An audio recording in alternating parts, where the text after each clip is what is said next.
Hi everyone, this is Gargi Sharma, a tax faculty at SGC virtuals. And आज हम अपनी basic concept की series में आगे पढ़ेंगे कि इनकम टैक्स रेट्स क्या क्या होते हैं।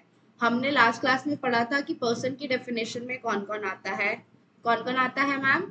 Individual, HUF, company, firms including LLP, AOP, BOI, local authority and AJP. ये सब लोग पर्सन की डेफिनेशन में आते हैं। तो अब इन पे इनकम टैक्स रेट्स भी लगेंगे। तो आज की क्लास में हम जानेंगे कि इनकम टैक्स रेट्स क्या क्या है इन सब के लिए एंड टैक्स कंपटीशन कैसे होता है।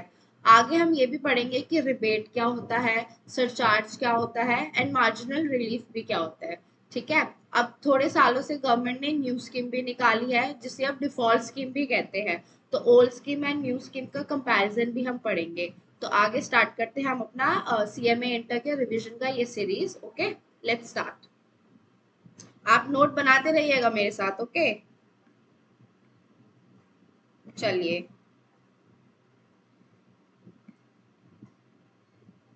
तो अब हम लिखते हैं concept is income tax rates. सबसे पहले हम income tax rates individual, HUF, AOP, BOI and AGP के लिए, इन सब के लिए एक ही इनकम टैक्स रेट्स हैं, तो हम वो जानेंगे। ये हमने कवर कर लिया तो हमारा मेजर पोर्शन हमारा कवर हो जाएगा इनकम टैक्स रेट्स का। उसके बाद कंपनी और फर्म और कोऑपरेटिव सोसाइटी, एलएलपी, इन सब के लिए बहुत छोटे छोटे टाइम लगेगा हमको कवर करने के लिए। ठीक है। तो one, that is individual, HUF, AOP, BOI and AJP, इन सब के लिए सबसे पहले हम ओल्ड स्कीम में पढ़ेंगे, उसके बाद हम न्यू स्कीम में प्रोसीड करेंगे। ठीक। इन ओल्ड स्कीम, अब इसमें क्या होता है ओल्ड स्कीम में? इसमें हमारे पास स्लैब रेट्स होते हैं। स्लैब रेट मीन्स जैसे स्लैब्स होते हैं वैसे ही स्लैब रेट्स इनकम टैक्स में बनाए गए हैं। सबसे पहला जो होता है स्लैब, वो बेसिक एग्जेम्पशन लिमिट प्रोवाइड कराता है हमें। चलिए हम इसमें जानते हैं और एग्जाम्पल के साथ पढ़ेंगे इसको। We have three categories in this. Okay, one is super, sorry, one is senior citizen, second is super senior citizen, and then we have others.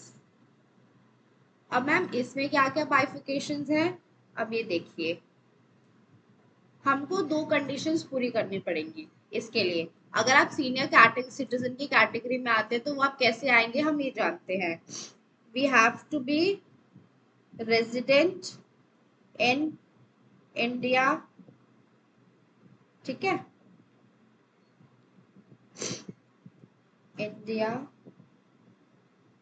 Plus age is 60 years और more but up to 80 years। इसका क्या मतलब हुआ? अगर कोई भी इंसान 60 years या उससे ज्यादा का है बट अप टू 80 years का है, मतलब वो 80 years के नहीं हुए हैं एंड वो रेजिडेंट इन इंडिया है, तो उनको सीनियर सिटीजन कहलाया जाएगा इनकम टैक्स में। ठीक है। अब नेक्स्ट क्या आता है? नेक्स्ट आता है सुपर सीनियर सिटीजन। अब इसमें क्या होता है कि you should be resident in India plus, ठीक है, एज इज 80 years और मोर। मीन्स आपको 80 years या उससे ज्यादा की एज होनी चाहिए आपकी एंड आप रेजिडेंट होने चाहिए इंडिया में, तो आप क्या कहलाएंगे?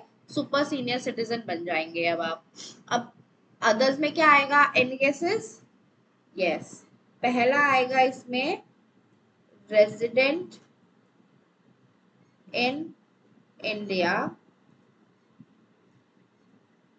Plus age is less than 60 years. ठीक है, आपकी एज 60 ईयर्स से कम है एंड आप रेजिडेंट ऑफ इंडिया है तो आप अदर्स की कैटेगरी में आ जाएंगे। और इसमें सेकंड क्या होता है, all non resident. All non resident, जितने भी नॉन रेजिडेंट कैटेगरी के हैं जो इंडिया में रहते हैं वो भी अदर्स की कैटेगरी में आ जाएंगे। और नॉन रेजिडेंट के लिए हमको एज का बाइफिकेशन नहीं देखना, ठीक है, इसमें हम लिख देते हैं ऑल एज ग्रुप। ठीक, मीन्स अगर नॉन रेजिडेंट है कोई इंडिया में और उनकी एज 75 ईयर्स है तो वो सीनियर सिटीजन की कैटेगरी में नहीं जाएंगे, वो जाएंगे अदर्स की कैटेगरी में। जो एज का क्राइटेरिया है वो सिर्फ रेजिडेंट लोगों के लिए है, मीन्स जो रेजिडेंट इन इंडिया है, इंडिया के लोगों को हम ये एज का क्राइटेरिया का बेनिफिट देते हैं। ये हम जब स्लैब पढ़ेंगे तब आपको पता चलेगा कि एज का क्राइटेरिया का जो बेनिफिट है that is basic exemption limit जो है सीनियर सिटीजन के लिए कुछ और है, सुपर सीनियर सिटीजन के लिए कुछ और है एंड अदर्स के लिए कुछ और है। तो इस वजह से जो एज का क्राइटेरिया है वो हमें सिर्फ रेजिडेंट लोगों के लिए देखना है, मतलब जो अपने लोग हैं जो इंडिया में रहते हैं उनके लिए। अगर कोई नॉन रेजिडेंट है तो हमें डायरेक्टली उनको अदर्स के स्लैब में शिफ्ट कर देना है। ठीक है, अब हम ये जानते हैं कि स्लैब रेट्स है क्या इन लोगों के लिए। सबसे पहला है अदर्स के लिए हम पढ़ते हैं, इनके लिए है 0 to 2.5 लाख। मीन्स अगर आपकी टोटल इनकम 2.5 लाख रुपए तक है तो आपको कोई भी टैक्स नहीं देना। इसी को क्या कहते हैं, बेसिक एग्जेम्पशन लिमिट। ठीक है, शॉर्ट में हम इसको BEL कहते हैं।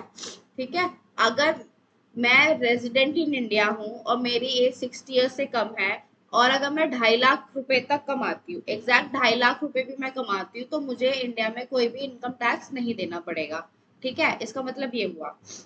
अब नेक्स्ट क्या आता है, अगर मैं 2.5 लाख से 1 रुपया भी ज्यादा कमाती हूँ और मैं कहाँ तक कमाती हूँ, 5 लाख रुपए तक, तब मेरे पे कितना टैक्स लगेगा, 5% का टैक्स।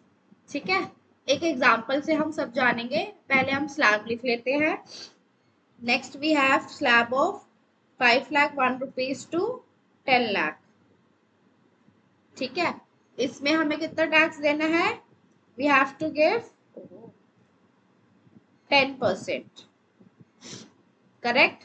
एंड बैलेंस क्या होता है, अबव 10 लाख, अगर आप 10 लाख रुपए से ज्यादा कमाते हैं तो आपको देना है 30% का इनकम टैक्स रेट। ठीक है, चलिए एक एग्जांपल करते हैं। Now example, suppose mister Y resident in India, age is 35 years. ठीक है, एंड टोटल इनकम इज कितना, total income is 5,25,000। Compute tax liability. तो अब देखिए, अब इसको कैसे करेंगे हम सॉल्व। ठीक है, पर्टिकुलर्स अमाउंट, ये एक रफ प्रेजेंटेशन है। ठीक है, देखिए वी हैव टोटल इनकम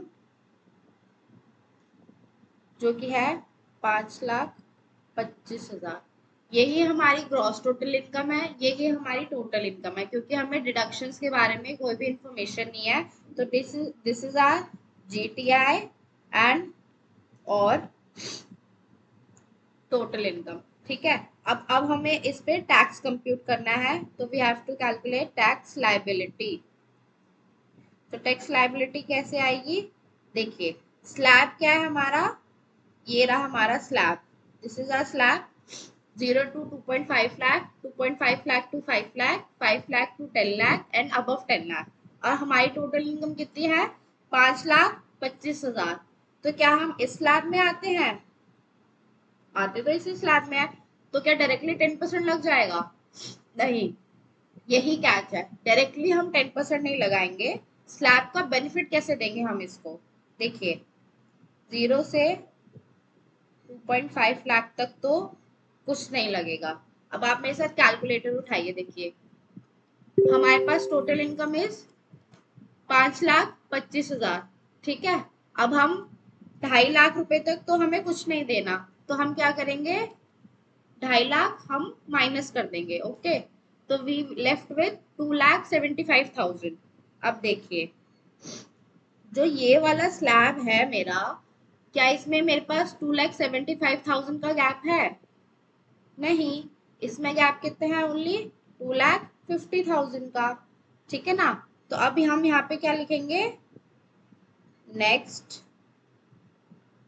2,50,000। इस पे कितना टैक्स लगता है हमारा? एट 5%, ठीक है।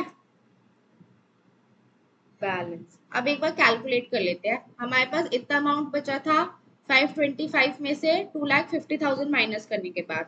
अब हमने एक ये यूज कर लिया, तो अब हम ये भी माइनस करेंगे, 2.5 लाख और माइनस करेंगे, तो वी आर लेफ्ट विथ 25,000, ठीक है।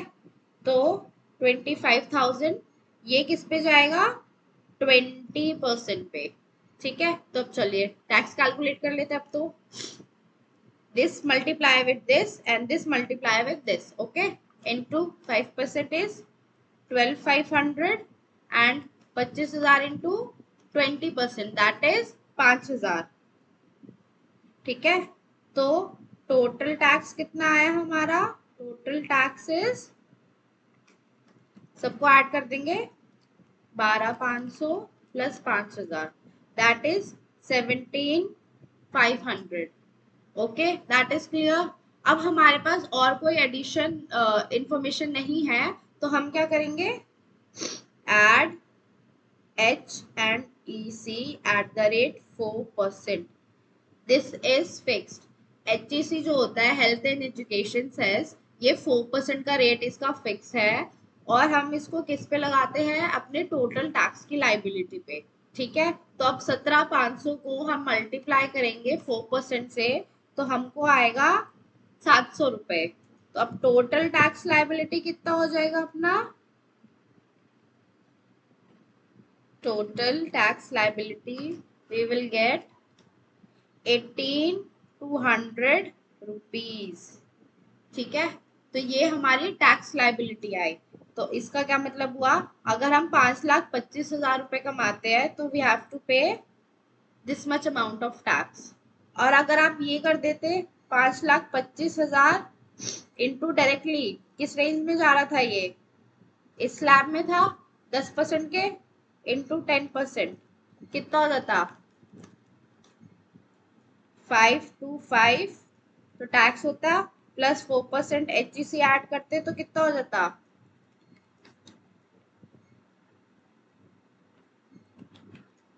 तो हो जाता 54,600, विच इज रॉन्ग, क्योंकि हमें जो बेसिक एग्जेम्पशन लिमिट है 2.5 लाख की, उसका बेनिफिट तो मिला ही नहीं, और ना ही हमने स्लैब वाइज कैलकुलेट करा। अब आप खुद देखिए, अगर आप 10% डायरेक्टली लगा देते तो आपको कितना ज्यादा अमाउंट ऑफ टैक्स देना पड़ता, बट स्लैब की वजह से हमें कितना कम देना पड़ रहा है, ठीक है। This is the benefit of slab, okay.